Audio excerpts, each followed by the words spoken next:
Hello, welcome dear students. Myself Rahul Prajapati and welcome to my YouTube channel EduGreed.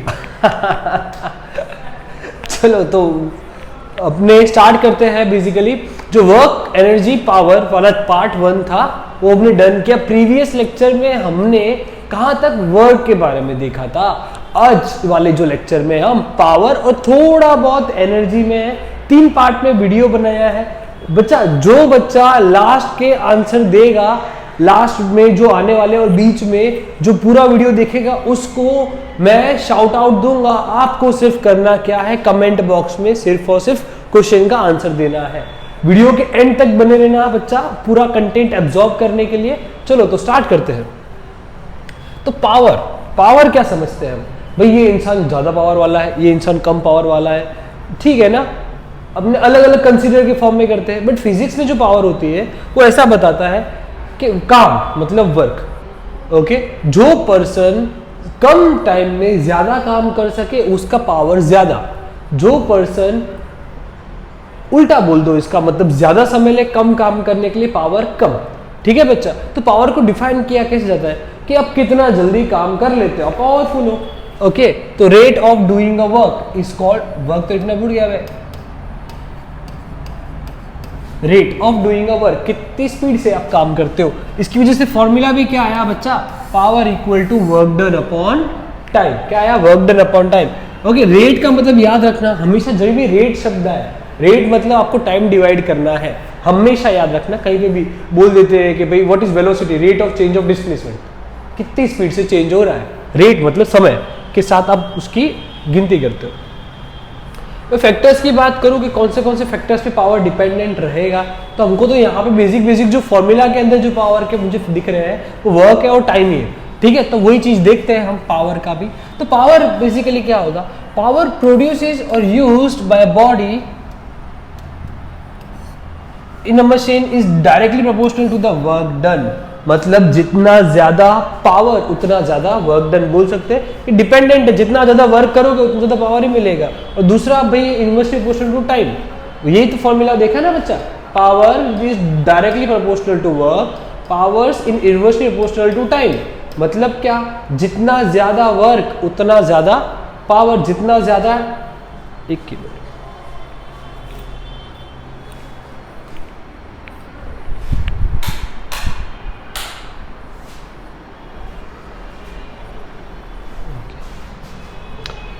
तो बच्चा power produces by a body is inversely proportional to time. मतलब जितना ज्यादा समय उतना कम power. Inverse proportion कैसा होता है बच्चा, इनवर्स प्रोपोर्शन एक तराजू की तरह होता है। हम एक तरफ वेट रखते हैं, दूसरी तरफ वेट ऊपर होता है, दूसरी तरफ वेट रखते हैं तो पहले वाला ऊपर होता है, इसलिए इसको बोलते हैं इनवर्स प्रोपोर्शन। मीन्स जब एक क्वांटिटी बढ़े तो दूसरी क्वांटिटी कम होगी।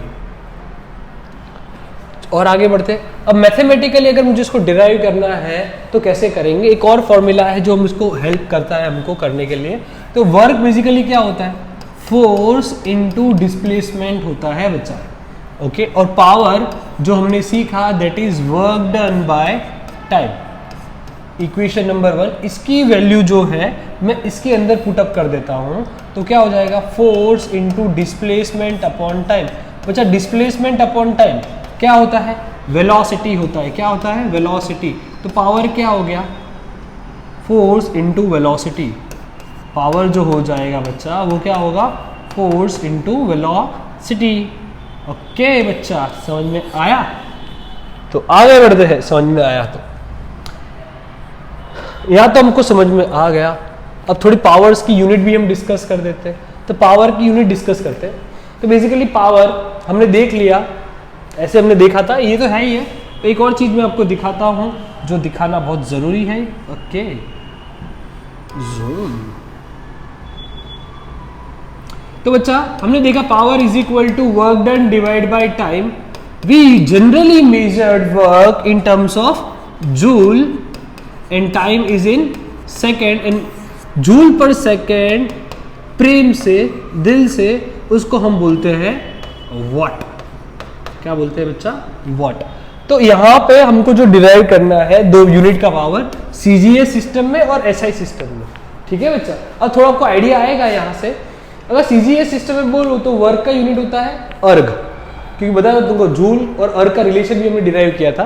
तो जो वर्क होता है उसको हम बोलते हैं अर्ग। तो क्या हो जाएगा, पावर का जो फॉर्मूला बनेगा जूल पर सेकंड की जगह क्या बनेगा, अर्ग पर सेकंड। अगर आपको डिफाइन करना है अर्ग को भी तो आप कर ही सकते हो, 1 अर्ग इज इक्वल टू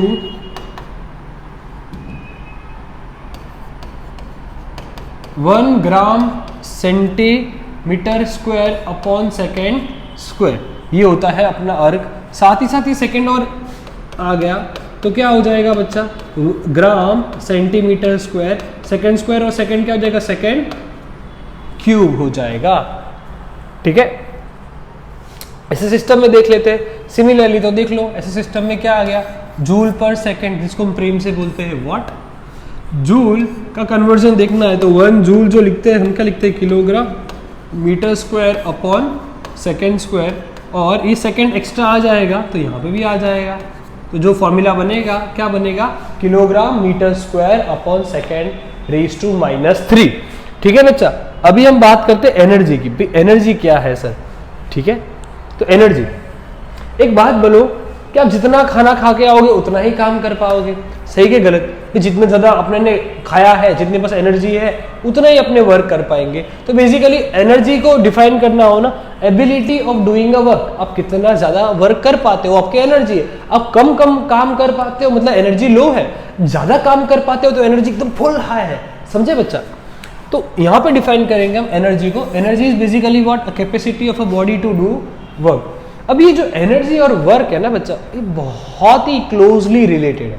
कैसे क्लोजली रिलेटेड है, देखो आप खाना खाओगे तब काम करोगे, खाना खाते हैं उससे हमें क्या मिलती है, एनर्जी मिलती है, वो एनर्जी को हम मैकेनिकल में कन्वर्ट करते हैं।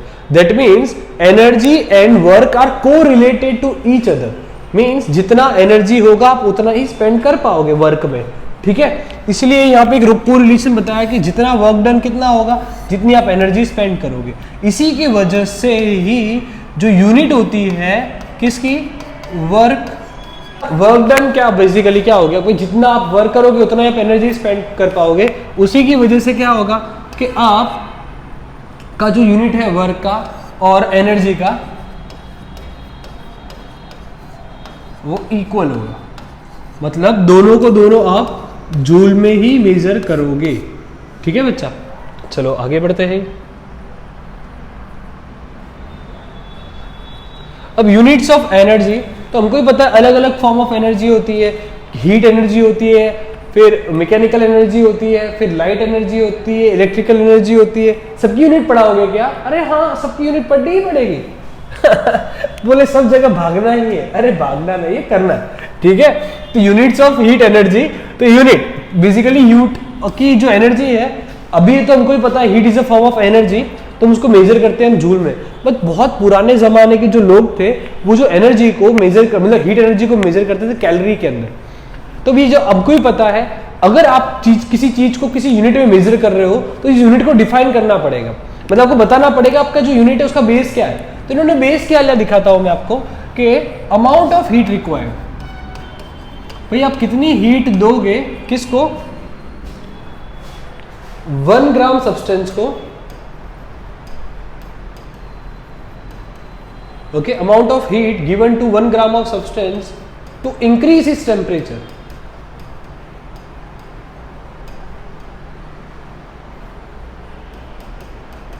Temperature by 1 degree Celsius. अब 1 डिग्री सेल्सियस से उसका टेम्परेचर रेज करो, अब जितनी हीट दोगे उसको बोलेंगे हम 1 कैलोरी। क्या बोलेंगे हम, 1 कैलोरी। सिमिलरली 1 किलो कैलोरी भी कैसे डिफाइन करोगे, सेम वही डेफिनेशन आपको ये कमेंट में लिखना है। मैं आपको हिंट दे देता हूँ, हिंट यहाँ पे ग्राम की जगह किलोग्राम आएगा। ओके, ये आ गया आपका शाउट आउट मूवमेंट, जिसने देखा है उसको शाउट आउट मिलेगा। सिर्फ कमेंट में मैसेज करना है किलोग्राम, 1 किलो कैलोरी का डेफिनेशन। ठीक है बच्चा, ओके। तो इलेक्ट्रिकल एनर्जी की बात करते हैं, तो बेसिकली इलेक्ट्रिकल एनर्जी है, हम वो मेजर करते हैं किस फॉर्म में, देखो इस फॉर्म में, देखो power equal to work done by time, तो work is equal to power into time. तो पावर का हो जाएगा वॉट और ये टाइम हो जाएगा आवर। तो मुझे डिफाइन करना है सबसे पहले वॉट आवर। तो ये वॉट आवर किसको बोलते हैं, बेसिकली है तो ये एनर्जी का यूनिट, तो क्या बोलते हैं वॉट आवर।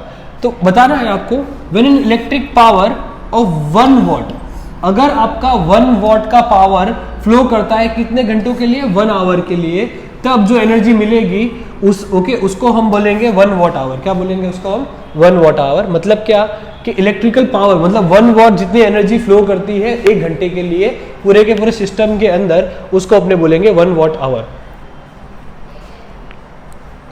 ठीक है, तो 1 वॉट आवर डिफाइन करना हो, उसकी वैल्यू निकालनी हो, वो भी निकाल सकते हैं अपने। ठीक है, तो 1 वॉट आवर, तो वॉट मतलब 1/जूल पर सेकेंड और ये आवर मतलब 3600। ठीक है, सेकेंड, तो सेकेंड और सेकेंड तो बच्चा कट हो जाएगा, तो कितना बचेगा? 3600 बचेगा। इसको अगर हमको कन्वर्ट करना है तो बच्चा देखो 3600 साइंटिफिक नोटेशन में कन्वर्ट करना है, मतलब 1, 2 and 3, 3.6 × 10⁻³ जूल, और 10⁻³ जूल को बच्चा मैं किलो जूल भी लिख सकता हूँ। क्या लिख सकता हूँ? Kilo joule. Similarly kilo watt का है। ठीक है, तो 1 वॉट आवर ही बता दिया आपको डिफाइन में कैसे भाई, 1 वॉट पावर जितना 1 आवर के लिए मूव करे, ओके, इतनी एनर्जी मिलेगी जो अपने को होगा, वो क्या होगा? 1 वॉट आवर होगा। 1 kilowatt, kilowatt again this is a shout out movement. आपको कमेंट में मैसेज करना है and you will get shout out. But again hint is there, वहां पे हमने क्या बोला था? 1 वॉट आवर, यहाँ पे क्या बोलेगा? 1000 वॉट आवर, इतना डिफरेंस है। बट आपको कमेंट में मैसेज करना है तो मुझे आइडिया आएगा कौन बच्चे एक्टिवली देख रहे हैं। ठीक है, जो कन्वर्ट करते हैं हम 1 किलोवाट आवर, तो क्या होगा? 1 किलोवाट इंटू आवर। तो किलोवाट को मैं लिख सकता हूँ 1000 वॉट और आवर को लिख सकता हूँ 3600 सेकेंड्स। हाँ के ना बच्चा? ठीक है, हाँ के ना बोलते रहिएगा। ओके, अब देख लो 1, 2, 3, 4, 5 एंड ये पॉइंट आ जाएगा 6, तो कितना हो गया? 3.6 × 10⁵ जूल पर सेकेंड। अब बच्चों को कंफ्यूजन होता है, ये भी मैं करवा देता हूँ, कोई बात नहीं। ठीक है, देखो तो कैसे देखना? 3600 और इसका कितना? 1, 2, 3, तो 1, 2, 3, 4, 5 एंड दिस इज 6। ओके, तो यहाँ पे जो आ जाएगा कितना आएगा? मैं थोड़ा सा मिस्टेक कर दिया, कोई बात नहीं। तो ये जाएगा 10⁻6 और ये जाएगा 10⁻6। तो ये था पूरा कन्वर्जन। 1 किलोवाट आवर को हम लिखते हैं 3.6 × 10⁻6। और दूसरा, बोर्ड में ये क्वेश्चन इंपॉर्टेंट है, बोर्ड में ये क्वेश्चन इंपॉर्टेंट है। चलो, तो आज का लास्ट पॉइंट पे आ जाते हैं हम। भाई हम इलेक्ट्रिकल एनर्जी जो है इलेक्ट्रॉन को मूव करने के लिए वो कैसे मेजर करेंगे? तो देखो बेसिकली किसकी बात कर रहा है कि सेल के अंदर जो इलेक्ट्रॉन मूव करता है ना, तो उसके ऊपर वो भी एनर्जी कंज्यूम करता है। वो एनर्जी कंज्यूम करता है, उस एनर्जी को मेजरमेंट कैसे करते हैं उस चीज को डिफाइन करा जा रहा है। ठीक है, तो बोल सकते हैं it is also part of electrical energy, but directly कहीं पे यूज नहीं करते हम इसको। तो देखो when electrons moves through an electric field, कहाँ से मूव कर रहा है? Electric field. देखो तो ये बैटरी होती है ऐसे, ये पॉजिटिव टर्मिनल और ये negative terminal. Electric field positive से नेगेटिव जाती है, कौन सी? Electric field. तो अब इसको इलेक्ट्रॉन को मुझे यहाँ पे मूव करवाना है, मुझे इससे ऑपोजिट डायरेक्शन में मूव करवाना है। ओके, तो ये अपना इलेक्ट्रॉन ले गया, इसको हम यहाँ पे मूव करवाएंगे। So we are working against a electric field. Okay, तो हमको वर्क करना पड़ेगा। तो when electrons move through an electric field at some electric potential, it does an electric work. वो के कुछ इलेक्ट्रिक वर्क करना पड़ेगा which is measured in electron volt. उसको मेजर किस में करते हैं? इलेक्ट्रॉन वोल्ट के अंदर। ठीक है, तो 1 इलेक्ट्रॉन वोल्ट कैसे निकालेंगे? Charge on 1 electron into volt. अब याद रखना है एक इलेक्ट्रॉन पे जो चार्ज होता है वो 1.6 × 10⁻⁻19 कूलम होता है। ठीक है, तो बस वही चीज लगानी है बच्चा, और कूलम इंटू वोल्ट तो होता है एनर्जी, दैट इज जूल। और ये रहा आपका आंसर। तो बच्चा okay, it's time for thanks for watching, bye bye.